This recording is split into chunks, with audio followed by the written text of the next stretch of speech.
3,300 years ago, 333, right? 3,300 years ago, the Lamasery started. Jesus was 33 years in his body in the first round. The Lama was 33 years old the last time I was in India in this life.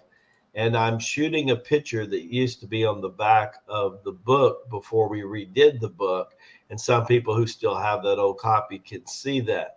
On the mantle behind me is a picture of Babaji that was taken when he materialized the body, our yoga master, in the cave that I took a picture in. And then he went across the Ganges, and for 45 days he sat in lotus position, did not eat, sleep, or go to the bathroom. On the 46th day, he opened up. A Sanskrit scholar, a Siddhi Yoga master that I lived with about 2.5 of the 4 years that I trained in India, was a soul seer. He would have been considered a modern day Andelivrian patriarch. Think of Isaiah or Elijah, and you'll have a good idea. This man's name was Sahasraji, and Babaji referred to him as his bull, meaning they had been together in one of the holy wars in India. And this guy was a massive warrior. Reminds me of you, Jimmy, a lot, because he was definitely a warrior in that sense.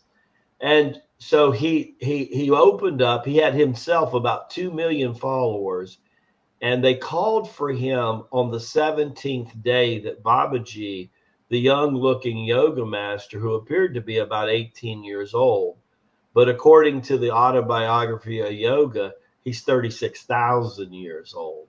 And in Wow. that process, he's sitting there and he opens up his eyes. And when he opens up his eyes, Sahasraji looks to the people. Now there's over 100 people watching this yoga master open his eyes up. And the picture is taken when he opens up his eyes, and literally his eyes are burning coals of hot fire, literally burning coals of fire. And then Sahasraji tells the whole audience that he is the incarnation of Lord Shiva, the destroyer of death, right? Now here I am, I'm 33 years old in a cave where Shiva materialized the body called Babaji that everybody calls Babaji.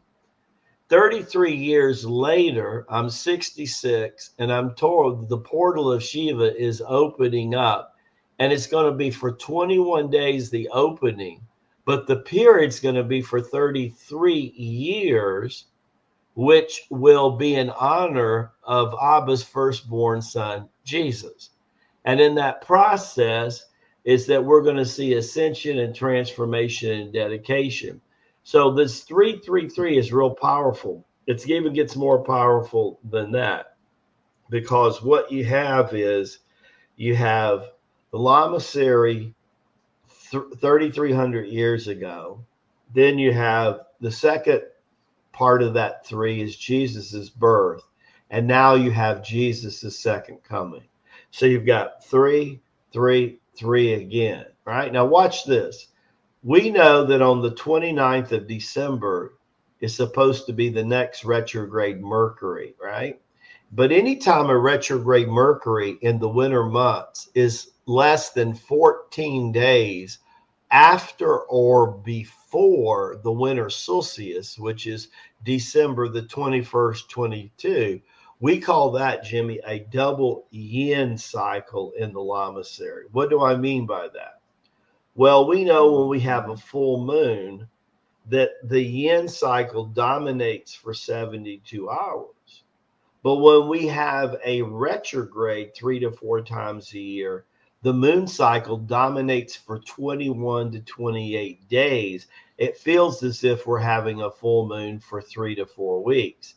So what would it mean when the sun is entering a yin cycle and the moon are entering the yin cycle together? Because everyone knows in the winter solstice, that's the shortest day of the year. That's the longest night of the year.